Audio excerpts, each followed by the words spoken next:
ప్రభువునందు ప్రియులకు క్రీస్తు యేసు వారి అతి పరిశుద్ధమైన నామములో శుభములు తెలియజేస్తున్నాం. ఈ దినము హెబ్రోన్ క్యాలెండర్ వాగ్దానము. దేశం యొక్క ఉన్నత స్థలముల మీద నేను నిన్నెక్కించెదను.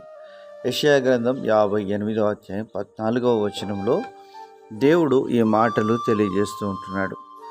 ప్రియమైనటువంటి దేవుని సంగమా, ఆధ్యాత్మిక జీవితంలో మనము ఉపవాస ప్రార్థనలో ప్రభు వైపు చూచి ఆయన యొక్క చిత్తము చొప్పున మనము జరిగించినప్పుడు మనము మన యొక్క ఆత్మీయ జీవితంలో ఎంతగానో దీవించబడే వారంగా ఉంటామని దేవుడు ఇక్కడ తెలియజేస్తున్నాడు. వేషధారణతో కూడిన ప్రార్థనను దేవుడు ద్వేషిస్తూ, యథార్థవంతుల ప్రార్థన ఆయనకు ఆనందకరమని బైబిల్ సెలవిస్తూ ఉంది.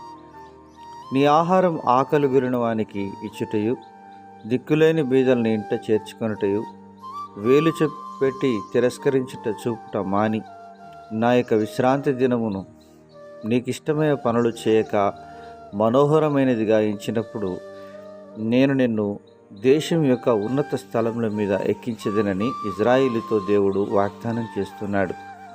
ప్రియమైనటువంటి దేవుని ప్రజలారా, ఆత్మీయ జీవితంలో మనము కూడా ప్రార్థన ప్రతిష్ఠించుకున్నప్పుడు మనము మన యొక్క భౌతిక సంబంధమైనటువంటి పనులలో మనం నిమగ్నం కాకుండా ప్రభుతో ఏకాంతంగా గడిపినప్పుడు, ఆయన సన్నిధిలో ప్రార్థనలో మనం కూర్చున్నప్పుడు దేవుడు తప్పకుండా నీ ప్రార్థన ఆలకించి దేశం యొక్క ఉన్నత స్థలముల మీద నిన్ను ఎక్కించేవాడనిగా ఉంటానని సెలవిచ్చినాడు.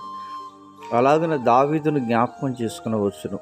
దావీదు గొర్రెల దొడ్డిలో నుంచి దేవుడు అతన్ని తీసి ఇశ్రాయేలుకు రాజుగా అభిషేకించిన విషయాన్ని మనం ఎరుగుదుము.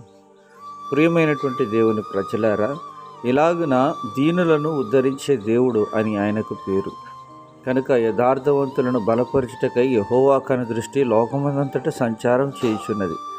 కనుక మనలో మన జీవితంలో యథార్థతను మనము దేవుని ఎదుట కనపరిచినప్పుడు నీ స్థితిని బట్టి దేవుడు నిన్ను చూడడు, కానీ నీలో ఉన్నటువంటి ఆత్మీయమైనటువంటి జీవితాన్ని చూసి దేవుడు నిన్ను దీవించి ఆశీర్వదించి ఉన్నత స్థలముల మీద నిన్ను ఎక్కించి ఆయన నామానికి మహిమ తెచ్చుకునేవాడుగా ఉంటాడు. సమూయేలును జ్ఞాపకం చేసుకున్నప్పుడు, సమూయేలు షిలోహు మందిరంలో దేవుని సన్నిధిలో కనిపెట్టి ఉన్నప్పుడు తనను దేవుడు జ్ఞాపకం చేసుకొని దాను మొదలుకొని బెర్షెబా వరకు సమూయేలును తిరుగులేని ప్రవక్తగా చేస్తూ వచ్చినాడు. తన జీవితంలో దేవుని యొక్క చిత్తాన్ని కనుగొని దేవుని యొక్క మాటలు విని రాజులను అభిషేకించే వ్యక్తిగా సమూయేలును దేవుడు జ్ఞాపకం చేసుకుంటూ వచ్చినాడు. ఇలాగన సమూయేలు ద్వారా దేవుడు తన నామానికి మహిమ తెచ్చుకున్నాడు. అలాగన మనము కూడా దీవించబడి అనేకులకు దీవెనకరంగా ఉందుముగాక.